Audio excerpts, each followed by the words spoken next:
The very first Manitoba Podcast Festival goes down International Podcast Day, Sunday, September 30th, 12 to 4 p.m. at the Park Theatre. Manitoba's podcast community gathers for an afternoon of networking, education, and so much more, featuring local podcast hosts, producers, radio personalities, taking part in panel discussions and Q&As. Take part in this fantastic networking opportunity. You can like us on Facebook at Manitoba Podcast Festival. Tickets are just $5. The very first Manitoba Podcast Festival, Sunday, September 30th at the Park Theatre. Thank you to everyone who supports my dad's show. If you'd like to support Witchpolice Radio, go to patreon.com/witchpolice today. You're listening to Garbage Hill, Winnipeg's first podcast network.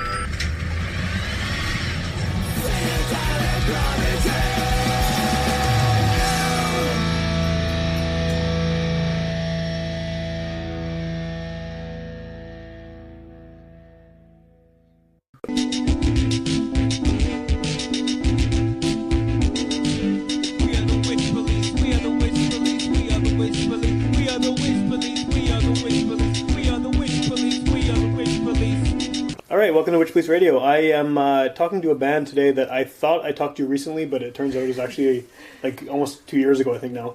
But yeah, I'm back with Silence Gate, which is very exciting because it's been a while, even though it doesn't seem like it. Doesn't seem like it, yeah. And so just before we even get started, let's just go around the table here, name an instrument, people can put a voice to the name, and then we can sort of kick on. So, James and I play bass. Menno and I sing. Natalie, I play guitar. Mike and drums. and I guess it's almost surprising for a Winnipeg band that after all that, year and a half, 2 years, you still have the same lineup. It's like, yeah. It's a little bit rare. I think last time we talked about this, we didn't start out that way. Right. Yeah, it started off for as sure. kind of like separate units, right? Yeah. We had our Yeah. instability. So, Right. yeah. Right. But I mean, this is the core group is pretty solid at this point. You guys have you've got a second album coming out. You've toured. You've done all that kind of stuff, right? And it's a thing. It's like a legit. Yeah. So I guess a lot of things have happened, obviously, since the time I talked to you last. Because at that point, you were about to release, I think, your first album. Yeah, that is correct. Yeah. And so, what I guess if you can just sum it up, what has happened since then, in the most point form way possible. Because there's been a lot. I mean, you're playing a lot of shows for one thing. We've certainly wrote better songs. Okay. Since. Yeah, that's one thing. Yeah, no, for sure. Well, I mean, I guess to sort of give some sort of background context. So the first album was a bunch of songs that Minot and myself had more or less co-written before James and Mike had joined the band. Right. So, we have a new EP coming out, which is like the four of us for the first time, which is really great. But yeah, so the album came out. It was sort of like, I think we started recording like maybe 9 months in as a band, something like that. So we were just trying to get something out. We learned a lot, basically the things not to do. But no, it went really well. Like, we had an amazing show at the Handsome Daughter. We sold out. There's lots of people who couldn't get in who wanted to, so like that's pretty cool. We went on a brief tour, and we came in the black, so that's always really great. Yeah, that's kind of rare, I think. Actually. Yeah, for sure. So, and it was basically thanks to one show, but it was really great. And then we've just been kind of doing all sorts of things around the city. Play festival. We played Candidate the Forks this year. Pride. Yeah, we played Pride last year. Cool. And now we're getting ready to do it all again. So.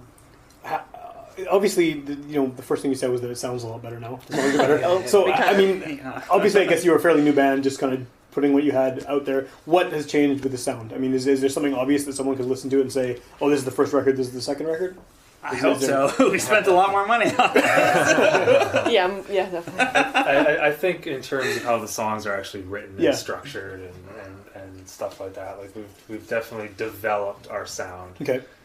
Like most bands should do as for one would hope, record, right? Yeah. Your first record is usually very DIY and garagey, and then it just gets up and up and up from there, kind of thing. I guess in what way has the sound changed though? Like, what's the obvious difference when listening to one versus the other? From the album point of view, it'll definitely be like the production value. In terms of the songs as the core. Oh, you just probably said. Trying to think of a word that would work, or a sentence I don't know. That would work. A little more mature. There you go. There you go. Songs on the Okay. former shirt. Okay. But I mean, genre-wise and everything, it still fits into the same kind of category that you were I in think before. so. I mean, Yeah, I think so. This is good. I The mean, crock pot of everything. Yeah. Right. Yeah. Yeah. I think if we strayed away from being like, I don't know, I guess one of the things that I really liked about what's it called, Block Party Silent Alarm, which is their first record, Right. is just like this really great record where they like just did everything, and then after that they kind of focused in one area, and then to me still good but not as good. So and like I'm a big Radiohead fan and stuff like that. I just think variety in an album and just in music is good. Like playing the same song over and over again. That's Well, unless you're fun. AC/DC, and then it's a career. And, Yeah, I was gonna say, but I'm glad you did. So, but yeah, some people like that too, but it's not.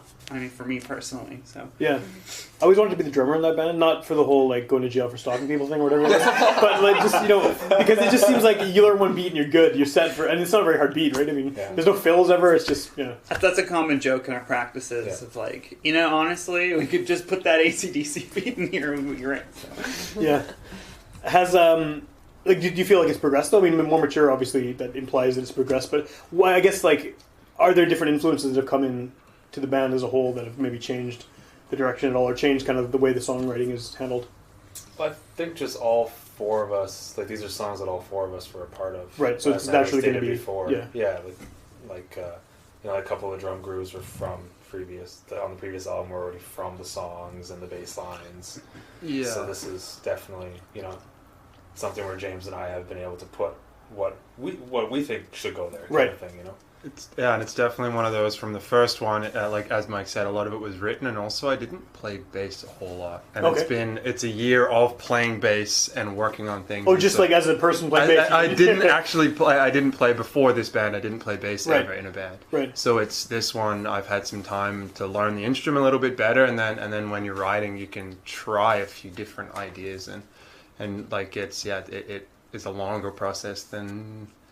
This is what we're going to put here. Right, yeah. It's like, this is the song and this is how it goes. Which is, yeah. And I guess the new songs on this new EP, I guess we've been like sitting on them for longer, or that we've been working on them more. I think with our first EP, we kind of like wrote these songs, we're like, all right, now let's put them out. Whereas these ones we've had for a longer time, I think we worked more on them than the other ones. I think that's kind of like a big difference. One of the cool things about the last song, which is called A Pot of Wills, and then Disaster Struck, which is It's a good title. Great title. And there's a long story behind that. I won't get into it. But the great thing about that song is that we had played it a certain way, and then we were gearing up to go into the studio. It was like over 5 minutes, I think. It's probably like 6. Yeah, it was like 5-6 minutes long. Just because of like these weird ambient breaks. And then one day I was actually, one day I just had this idea of it, just kind of like popped into my head, and I just quickly scribbled it down on a piece of paper, and I'm like, this is how we're playing it now. And we resequenced it, and we never played it live, and we did it on the album. Oh, cool. And that's how we've been playing it ever since. So it's actually pretty cool I think there was an effort to try and like really focus on making the songs the best they could be going into the studio, rather than just like you said, just put them on record. Yeah, just get them out there, right? Yeah. I don't even remember how the song used to go.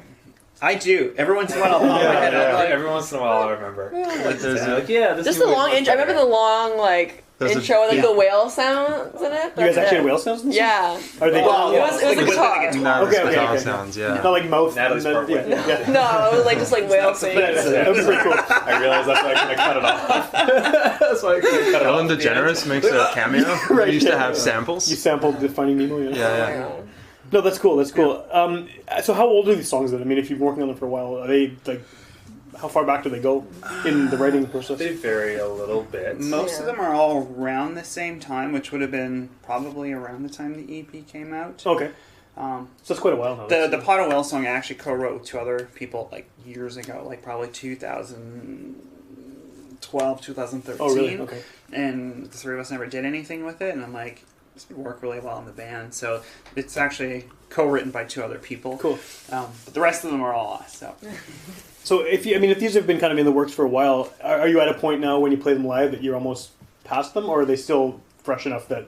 I mean, because you got to be promoting this record soon, right? And if the songs are kind of like, are they getting stale, or are you still pumped on them as much as you need to be to kind of release them and get them out there? I don't think they're No, still. they're not. That's good. No. Yeah. There's one or two maybe where it's like I can see these maybe, but for the most part, no. I think they still hold up. And then the thing too is like we've been playing newer songs than these now for like over a year. Yeah. So we have lots of different songs to pick from, which is really great going into a set. So Sure. Not to sound gross, but like they are just like good songs. Like they're just like so. I think they just. Like, there's not one song on the new EP that I'm like, oh, like that's a filler, or like, oh, Right. that's like they're all. I think they're all really solid tunes. Is that maybe a factor of being an EP as well? They just were like kind of tight and short and. And they worked well together too. Yeah, I don't know. yeah, they did. And we weren't quite ready. I feel we weren't quite ready to have a full length. We definitely wanted to. That was discussed. Yeah. But yeah, we weren't quite ready, and it was getting to that point where we should probably have another album. There's of course always the music social. What the hell is it? What? The music community, the album cycles like every 2 years kind of thing, right? Well, there's probably pressure too, right? Like people are waiting for the new thing. Exactly. And also, every time we wanted to promote a show, we had to play the old. Right. EP, Yeah. which was weird. we Like, still gotta play something off this. Stopped playing those songs live, so it was just like weird. Like, hey, well now we have to like produce something that like really said something about us instead of just kind of like keep promoting this album that we're kind of really sick of. You're like detached from at this point, right? Totally Exactly. I mean, to be honest, completely. Definitely moved on from that. Yeah. I mean, that was a good EP too. Like, I think for what it was at the time, what we were at the time. I mean, I just feel like people still tell us it's great, and I'm like, thank you. You really don't have to say that. And people always tell me, "Oh, Trump is like your best song still." I'm like, oh, thanks. Oh, jeez. That was my favorite song on that record, but yeah, it's a good song. Yeah, but no, I get what you mean. I mean, especially if you've been living with these songs for a while too, you kind of want like that's done. This is the new thing, right? Well, I mean, we recorded this like almost a year ago. Okay. We recorded it in October of last year, so there's also that aspect of we've been sitting on it for a while too. So we're like. So, what was the holdup on getting it released until now? What was there just? I think it was financial mostly. Like somewhat. Yeah, a little bit here and there. The financial, obviously, of course, is always a factor Sure, in everything that gets done. But just timing on things we wanted to do as well. Mm-hmm. Yeah, and I'm trying to like figure out the release to do it with a tour as well. Okay. And, like do like a fuller tour. So there's also that aspect, and then by the time we were thinking, we definitely didn't want to do a summer release, and we kind of ran out of time to do a spring release. Right. So we're like, well, I guess that's what we're doing. But it worked out because, it gave us time to like really work on the artwork, to find someone who we're like super happy got to work the artwork on his is awesome. mastering as well, right? So, yeah, it gave us some extra time to save up so we could get it on record as well, like on vinyl. That's very cool. Yeah. Yeah. That's a big point. It's coming on vinyl. That's fantastic. Yeah, and that's one of those like goals that everyone tries to reach, right? I mean, and a lot of bands just can't ever get there, so it's super cool. Yeah, it took a lot. Yeah. I bet. Yeah. But it's like super exciting. Oh, so. big time. Yeah.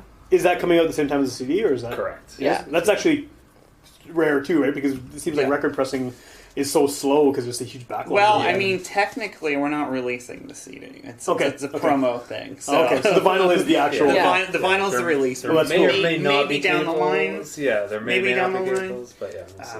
But yeah, the record's the main sell. That's cool. Which comes with download codes, of course. Yeah, right. of course, yeah. So people who use computers for exclusively, they can still Exactly. sure. Yeah. But you can also get on like Bandcamp and all the streaming sites and stuff too. Cool. And what's the date of the release again? October 5th. October 5th. And I'm assuming there's a show to kick Yes, off? at the Goodwill. Okay. With Guilt Trip.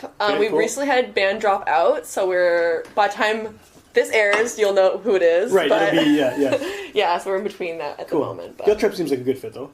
Oh yeah, they're awesome. Yeah, it's for gonna be a sure. lot of fun. Yeah. You played with them before, I take it? Yeah, with the girls with guitars. Yeah. I couldn't make it. I was out of town when that happened. I was actually in the movie, but I didn't. You were great in it. Thank you. Very articulate. Yeah, no, you were very great. articulate. Very good. I was really worried about it because I mean there was a couple of parts where I was definitely saying dumb things, and I'm glad they didn't use them. But I switched to MTS recently, and I right, I can watch it again, and I've been meaning to. So now maybe this will inspire me to go watch it. Yeah. I was literally in the middle of the forest in the Interlake, and like in this cabin, and they had sent me a preview version of it. So I was sitting on a little computer screen, like in the middle of the woods in pitch black, watching this documentary. But amazing. It wasn't the show was happening. But so unfortunately, I missed you guys. But it was it was still cool.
how is? I mean, I know you're touring again. You've done tours in the past.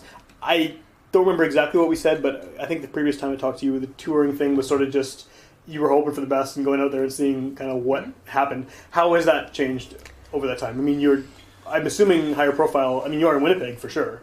Winnipeg. Is that still a tricky thing to get the? I think it's still we went out west the first time. Now we're going out east, so it's kind of like a different animal, it's right? the different animal. Yeah. We still don't know what to expect, but you have to start somewhere, right? And we're touring with something that we still love, so it's kind of like, well, hopefully it'll go well. We like the last EP when we were touring it. We've got some. We're doing. Obviously, we're going down to Toronto, Montreal, to the two major cities that we're playing, like the London, Hamilton, and of course, Thunder Bay and Sudbury on the way. On the way, yeah, we're in Ottawa too, which will be is good. I've heard everybody heard mixed things on everything there, but I mean we're playing some smaller rooms with some bands that are in similar, at least from what we can tell via looking at social media and all that fun stuff. That you sound so happy with that. That they're similar caliber. Okay. Right. There's a bunch of things that we can do. We've got a few people. We've got a lot of bookers and like venue owners that are excited for us to go. Oh, that's awesome. So that helps, right? Yeah, that's hopeful. I mean, you can't go into something like that or into a major city like Toronto with super high expectations, right? Because there's so much going on all the time. And it's like, who's this band from Winnipeg coming through? Like, who cares? Why should we care? Yeah. Right? Yeah. So we're gonna go have fun. I think we're budgeted pretty well. We're, Natalie's pretty good at that. That keeps us in line. So, it'll be fun. We're really looking forward to it. Cool. Really looking forward to it. Do you think that you have developed a reputation locally? I mean, you play a lot of shows. I'd like to think so. And it seems like, I mean, I don't know. I don't know the answer. That's what I'm asking you. I get more just like I work downtown, so I tend to get a lot of, hey, are you in that band? And they're like, Silence Kit. And they okay, so first of all, I'm in a band, so that's kind of cool. But then, you actually know the name of the band. Kinda so, cool, that's, the really cool thing. Famous. So, I guess it's weird.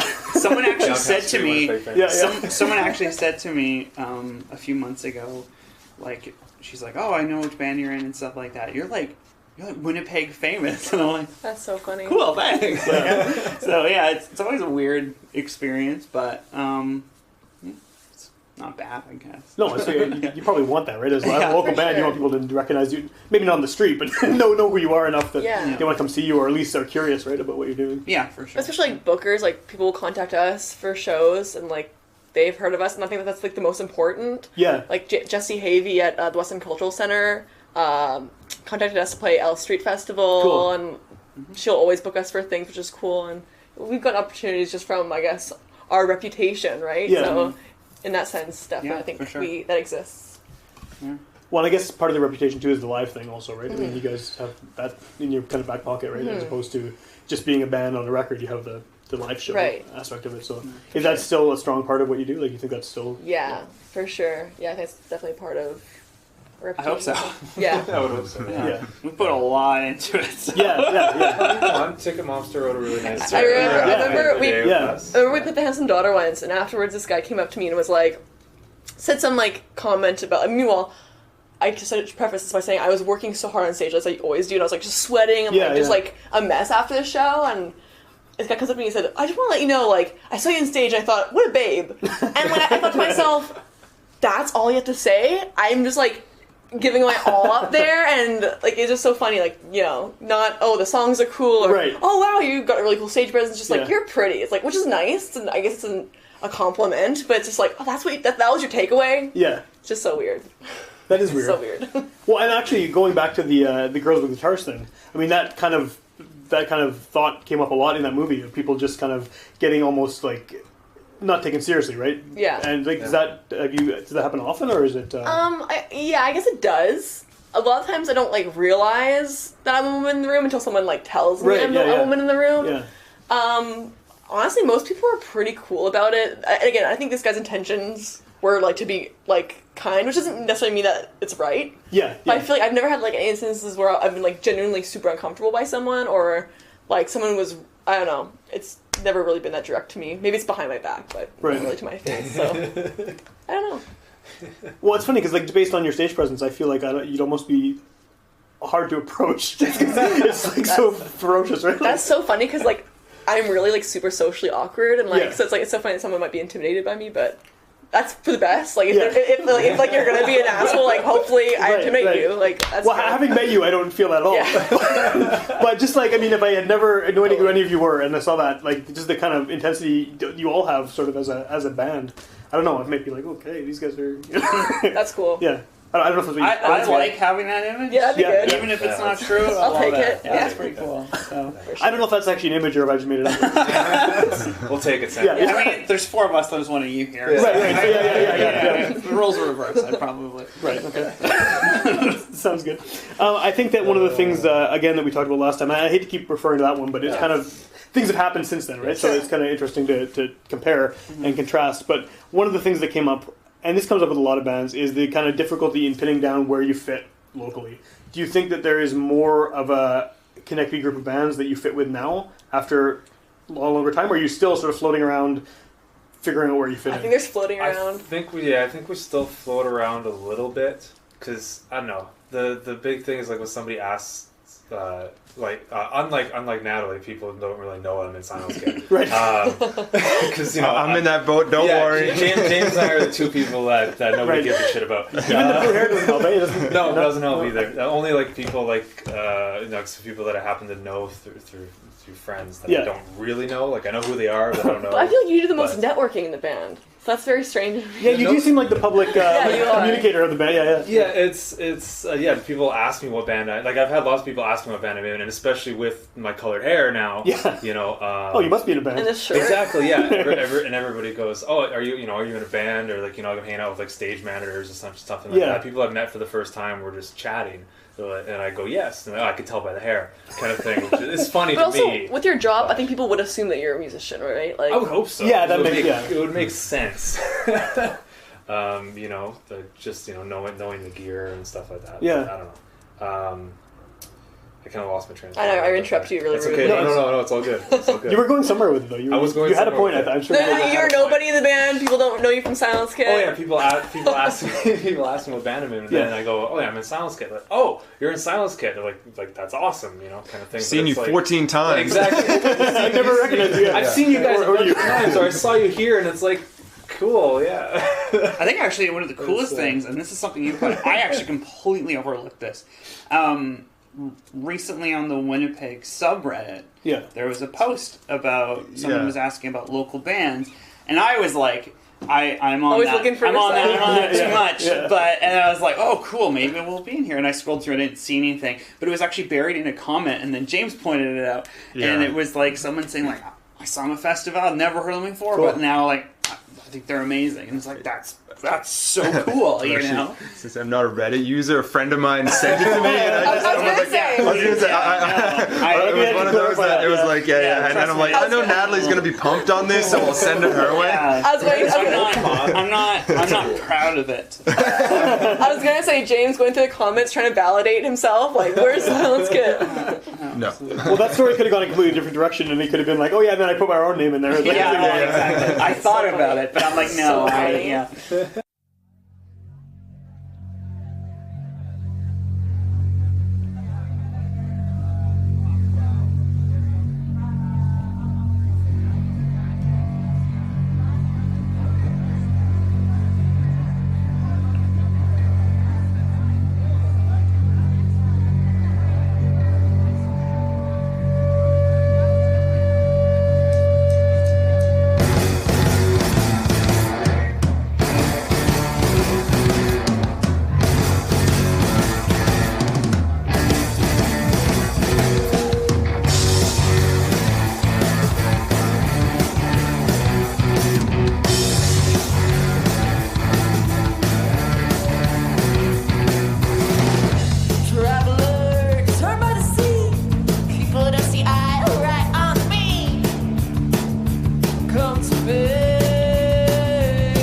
So I think that the question I would ask originally that went in all these weird directions right now was about where you fit in locally. Like, are there? And we didn't. No, we didn't. No, it's fine. That was the question. Like, is there a group of bands that you avoid the context? No, it kind of sucks. It kind of sucks as a question, honestly, because I mean, at least I'm not asking you how to define the genre because that's the worst question. Yes. But like, do you have a kinship with any bands that has maybe grown over the past few years that you kind of click with? Yeah, like the Tusk crew has always been good friends Yeah. of ours. But I guess like how it changed though. I think I don't know. I feel like our relationships are a lot with the same bands. Yeah, I'm trying to think if there's any new bands, but like. Well, Guilt Trip. We definitely tried to. Amanda, and then they're in a bunch of other bands, so I'm assuming that would just they all like 5 bands or something. Yeah. Like Scream at Traffic. Scream at Traffic guys. They're like at our shows, and so we're going to their shows, and it's just really cool. And they're really great guys. So yeah, those guys are awesome. Yeah. Good band too. But yeah, I think just I don't know. But I think we've just gotten closer with a few of the bands we were already pretty close with. But even the scene is like changing all the time. Like bands stop being bands start being bands. Like it's constantly changing, and there's some genres that are really like thriving right now in Winnipeg, and like that's kind of like the shoegazy. Oh yeah, like, for sure. Dream poppy kind of stuff. Yeah, which is super cool. Obviously, like we don't play that genre. No, not at all. So like that scene. Now I love to. And by the way, I'm a big fan of that genre. I'm saying I don't think but we're not gonna play shows with those bands really. We could. I would love to. I mean, yeah. Like House Panther, I'd play a show with. That'd be cool. Yeah, that'd be super cool. But I mean, like, we're not like in that thing. Yeah. We're not that genre, but I mean, multi-genre bills are fine. That's what I think. Those are the best, yeah. People think it's weird. I think variety shows, like, of I don't course. listen to the same variety shows. I know what you mean though. It's the best kind of show. Well, Black Cloud told me. I work with Grant, and he was telling me how they hired a magician for amazing. one of their EP releases. Like, that's a great idea. Why not? I interviewed this band. Unfortunately, they're defunct now, but I interviewed them last year, and it's a trio, and they play harps. They have an actual harpsichord and recorder and violin, and they play like medieval crazy shit. And I kept trying to convince people to get them to open for them because I would have. I mean, I don't know if they would have done it, but every time like some rock band or whatever would be like, or some punk band, hey, do you have any suggestions on who should open for us at the show? I was like, get these guys. Just because it would have been so weird, but drag a harpsichord up at the Windsor or something, But it didn't happen. But no, those variety shows are good. It's like the best kind of way to... Yeah. Absolutely, yeah. And I guess kind of what I was getting at with the like-minded bands thing is I think that, and I don't think you guys fit in this, but I think that kind of straight-ahead rock thing is getting bigger again after kind of a while of being sort of... Yeah, I agree with that. Right, there's a lot of bands that are coming out that are just like have that kind of almost radio sound. And you guys, I think, have more of an edge to what you do than that. I mean, there's more going on than just kind of boom, boom, boom, Power 97. Thank you. I appreciate that very much. But you can also fit into that. You have enough of a kind of a, direct, like, melodic kind of sound that you fit in. I mean, you guys did Toba Rock Fest, right? Yeah. And that's a lot of those kind of butt rock bands, right? I don't mean butt rock in a bad way, because I like a lot of those bands personally, but... butt rock. Butt rock. Yeah. But, I mean, do you think... I probably shouldn't have said butt rock. You can censor that. No, I will forget by the time this comes out. Yeah. Do you think that... let's just say it's butt rock. Do you think that you fit in, that you could be part of a movement of those kind of bands? Or are you too... out of that, just because they seem to be rising. I don't know. I think we could. We probably could. We don't hang out a lot with a lot of those guys that were on that particular festival. Like Moontang, we hang out a lot. Yeah. Well, those guys are. I would put them apart from that kind of sound. Yeah. But I don't know. Like I see CJ in passing here and there. I think we can like float into it and float out of it, but I don't think like we will. But yeah, so you're saying, so could we get success off of that train? Right, it's kind of what. Well, I don't mean you're gonna like just like grab arm them and hope for that. But whatever works. But I mean, like, we'll do anything. The Bloodshot is actually a good example because they're getting huge shows. They're opening for Moist and stuff. Like you're getting all these massive shows. Like, I mean, do you think that there is opportunity for you? Not grabbing out of their coattails or anything, but to fit in some of those things, or do you even want that? Like, is that play some of those shows? Yeah, I think. Well. Should we mention that? Yeah, do it. That's fine. Okay, well, no? You should now. Whatever it is. Okay. I'm completely baffled right now. But Oh, okay. Well, we were asked to be one of the bands submitted to open for the Headstones. Oh, right on. So that's probably what you're talking about, really. Right, that's exactly what you're talking about. Yeah. So, the fact that, True North, or that, was able to find us through whoever they found us through. Yeah. And they think, we'd fit with the Headstones, so it's a pretty edgy rock band. Yeah. They're actually they're a lot more punk than I thought they were. They are. Of course, I'm just used to Smile and Wave and Yeah. like, their radio Their hits. first record's awesome. They like he's playing like the Money Beat. Like there's full on punk songs in there. Well, I mean, and this whole thing with Hardcore Logo too. The whole like that whole soundtrack is super cool. I mean, not the Headstones, but it's Hugh Dillon. I had no idea because I hadn't heard much of them other than that. But so those crowds, like, it's really cool. But those crowds definitely like us. Yes, like those kind of like even like if I see a guy with a Jets jersey in the crowd, like that guy's. That's your audience. Yeah. I don't know pretty wide thing. It's sort of an ongoing thing in the band that like we really attract bros for some reason. Okay. So we can definitely fit into that. And then at the same time, I remember. On our tour in Regina, there was like these two older, kind of like Jay Mascis types that were like totally just like, you listen to Dinosaur Jr. and Sonic Youth, I bet. And like, actually, like, that's pretty cool. I appreciate it. That's kind of cool to hear that in there and pick that out, right? Yeah, exactly. So that's always. It's always cool when people can hear the influences. So aside from like the more obvious ones, that's a little more subtle. I think that stuff in there, but it's it's cool. You got the hippie burnout crowd. Totally. The bros and the hippie burnout. It's a perfect combination. Both sides of the spectrum. Yeah. What do you think it is about the bros? I mean, that's weird. I wouldn't have expected that. Trump play.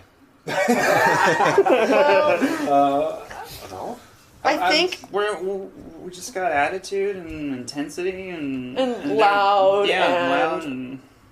I think that's exactly why they appreciate it, because it's an intense show. Yeah. I mean, maybe the actual sound of our songs might not necessarily fit into that genre, but the intensity behind it is there. Right. So it's something that they can appreciate. Because, I mean, you're jacked up, you've just been to a Jets game. Yeah. You've had 14 Bud Lights. I mean, drunkenness is a factor awesome. here. Yeah. For sure. Right? I mean... It's a... Yeah. No, but that is funny, but it is a specific type of person. You know I know exactly what you mean. And they appreciate, like... I guess you could also argue they like everyone, though. I don't know. Unknown hockey team fans. But no, that's cool. I mean, not that the bros are the audience. Maybe everyone's going for it, but it's such a wide group of people in Manitoba too. Honestly, it doesn't matter who likes this. If you're nice and you like your music, hell yeah. Yeah, who cares? Right? It doesn't matter. Yeah. And if you come out and you have a good time, that's awesome. That's what we want. That's exactly that's the reason we're on stage. You know? Yeah.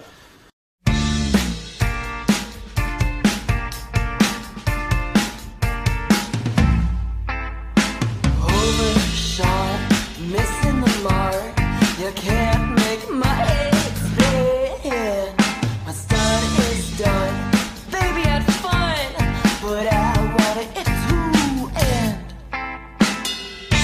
And I know now you're taking love from me, never loved to me.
Who, like, when you're writing the songs, who are you imagining as the audience for what you're doing? Is that yourself? Is it yourself? Actually, because like sure. I don't think we. That's not like a thing that we think about. At least I don't think. I don't really. I wouldn't ever write to anyone in particular. Right. I don't know. I mean, it's cool if a band did have that in mind, but I feel like I want to be happy with it first. Like if I'm happy with it and like no one loves it, like I don't know, I'd still be cool with it. Yeah. But once it's out of your hands, it's out of your hands too. Yeah. Right? Like, once it's out, people can do whatever they want with Yeah, it. exactly. Yeah. You can have bros drinking to it or whatever. Yeah. Whatever. Or some, like nerdy indie rock guy analyzing the lyrics or whatever. Right? It doesn't, Yeah. Sure. Yeah, All of absolutely. it. All the above. Yeah. So, again, we got the album coming out in October. When is the tour starting? Is it right after the release show? Literally Or? Next day. Next day. And how long are you going for this time? I think you said it was longer than... We are out east for 10 days. Yeah. Okay. 10 days. Yeah, and we're doing right now confirmed. It's 10 days or 8 days. 6th to the 13th. I think it's 8. Math That's time. 8 days. That's 8 days. So we're playing currently 9 shows in 8 days. Holy crap. Yeah. With potentially a 10th. You got some double booked in the... Yeah, we're playing a couple record shops. Oh, cool. Yeah. Cool. Yeah. So that'll be So fun. I don't know if you count those. I count those. It's a show. Yeah. It's a show. Yeah, you're playing live in front of people. And then Yeah. the You're doing the we work. can, Yeah. maybe pull them into the show or whatever. Yeah. If they like the record store show, they can come to that. Exactly. Cool. And so people are listening to this. Hopefully they've heard you before. If they haven't, what's the best thing for them to do to find out about, I guess, where you're playing? Hear some songs, hear the new single. SilenceKitBand.com. Okay. Our website, yeah. Website will have all the information, all the links to our social media, if you care to check that out. Cool. As well. And I'm assuming the record will be on Bandcamp and all those regular places. Oh, yeah. All the regular. Oh, yeah. And as we've discussed in other podcasts, if you want merch, if you want the record, just send us a message, and we'll figure something out. So Cool. yeah. And obviously go to a show too. Is That probably too, the best yeah, way. that's great. Yeah, too. so Perfect way. going to a show's the easiest. If you can't Yeah. make it to a show, if it's if we're playing too late or something like that, Yeah. that's a big thing. As It is. Everybody gets older. It is, yeah. That's why I never go to shows. Yeah, I got kids, I can't. Yeah. exactly. Even I would rather be sleeping most of the time. Yeah. Yeah, You know, exactly. so- Yeah, Natalie loves opening sets. Those are the best. 'Cause you get to go home. You still get to play. Yeah. Exactly. Yeah. But yeah, just we're friendly. Cool. Just talk to us. Yeah, you sound friendly, and people can hopefully pick that up. Not, even though I said you were intimidating and everything. That's on stage. Off stage. Yeah, right. Yeah, upstage different. Yeah. Okay, so the record's called Kitty Kitty, coming out October 5th. Mm-hmm. And details of the release show again? October 5th at the Goodwill With Guilt Trip and a special guest. special mystery guest. TBA. Cool. Okay. Tickets advance $10, $15 at the door. And advance from where? Advance from the Goodwill. They have us, the other bands, and I think Goodwill's going to have their own ticket Ticket fly fly as as well. Oh, cool. Okay, Yeah. so all the places you can. Yeah, pretty much Right on. everywhere. Okay, one more question about the record that's coming Yeah, out. absolutely. Is it a limited thing? Because I know, like, just the cost of pressing vinyl is crazy. Are you going to press a bunch and then just once that's gone, they're gone, or do you have enough that it's going to? I don't know if we've really thought about it. We haven't thought that far ahead. We would love to get more done up. Yeah. Extremely limited. Buy them all now. Well, I mean, the reason I ask, right, is because if people miss the release show Yeah. and then you go on tour, is there a possibility that, like, I don't know how many you ordered, but is that a thing that could happen? I mean, it's possible. I don't know. I would love to sell out all of them because that would probably give us enough to order maybe more. Make more, yeah. order, but I mean, I don't know. We'll have to see. I think we overestimate how much CDs we would sell. Right. So we'll see. We'll see what happens with this record, and we're hoping for the best. But you never really know, right? Right. So we're hoping that because it is a record, that maybe that's going to entice some people. Yeah, we'll see. Cool. We'll see. Well, yeah, the number of bands I know that had this great record that thought they were going to sell out, and then they end up with boxes 15 years Oh, later, yeah. just full of stuff. So yeah, you can't really predict it. No. It's, For Yeah, sure. it's better to be cautious and have less than you want. yeah. And I was about to end there, but that's a super downer. So yeah, people should come to the show. They should buy the record. They should do all these good things. It's going to be good. Good times. Yes, tour. it'll be very fun. Everything's happy. Yeah. You know what though? Life is Exactly. real, and sometimes Yeah. things don't. They work out the way they do. 55 with a box of records under you. Yeah. Yeah. But at least you have the record that came out. At least you have Well, yourself on this vinyl. podcast Yeah. to listen and to pretend we're still in the golden days. Right. Yeah. That's exactly Right. right. Someone could be listening to this 20 years later when you do have that box of records. Exactly. No, shit, I should. If it's 2040 and you need a copy, I guarantee you we can get something for you. Someone will hook it up. Probably 3D print it. Or yeah, for sure. It'll be like you can imagine it'll appear in the some digitally manipulative CSI thing. Yeah. All right. Okay. Yeah. Go to the show. Buy the record. If you want to hear more episodes of this show, go to witchpolice.com. All 300 and whatever episodes are there for free download and streaming, including the previous appearance of Silence Kit, which also included all 4 of you, which is kind of rare too. A lot of the time, I'll do a interview band. There'll be 2 people, and then the next time there'll be 3, and then whatever. But you're all very gung ho about this. It's good. It's nice to see everyone sort of showing up. Yeah, yeah. And anyway, UMFM Sundays at midnight. You can tune in. You can catch older episodes of the show. So it's August. We're recording this right now. Might not air till December or something. But the cool thing is, if you're driving in your car and it's midnight on a Sunday in December, turn on the radio. There's a Silence Kit episode. Oh yeah. Always available online, but also kind of a bonus thing on UFM. And yeah, that's all I got. There's a show. Cool. Thanks, podcast. Sam. Awesome. Thanks, Sam. Thanks, guys.